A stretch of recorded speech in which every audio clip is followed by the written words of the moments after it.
Naman sa loob. Binugbog po. Saan ka tinira? Dito po sa ano po. Tapos pinalo pa ng ano, kahoy. Pinalo ka ng kahoy. Opo. Itong isa, anong ginawa sa'yo?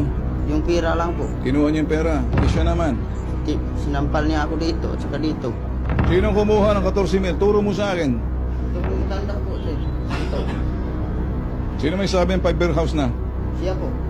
Nakangiti ka ba? Magsalita ka. Huwag kang ngingiti-ngiti sa akin, ha? Hindi naman po ako kumuha ng pera niya. Ibig sabihin, imahinasyon niya lang. Mag-iiyak siya sa akin, magre-reklamo sa akin na walang katuturan, na parang wala kayong kinuha. Yung bata pong ito ay hindi po nagsasabi ng totoo sa amin. Sa akong katulad, sinungaling siya. Hindi, lamang po, maaaring sindikato po yung ginagawa ng mga... Binilang-bilang mo eh, dyan sa loob. Anak, wala po tayo. Ano mo sabihin, anak? Toy. Kala mo makalimutan ko yung ginawa mo sa akin. Pinaghirapan ko yung pira yon. 2 taon akong nagtrabaho doon sa Uson.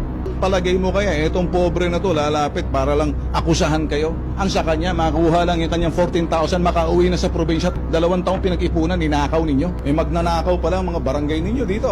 Sa susunod, huwag ka manununtok. Kasi kung gusto mo suntok, tuturuan kita. Pag tinamaan kita ng ganyan, pag tinamaan kita ng ganyan, pag tinamaan kita dito, pag tinamaan kita dito, pag tinamaan kita ng ganoon, ha? Pag tinamaan kita ng ganoon, makakatikim ka. Etong mensahe ko sa inyo, huwag nyo nang uulitin to. Sa akin, derechahan, bitag ka na. Bitag ka na. Ha? Bitag ka na.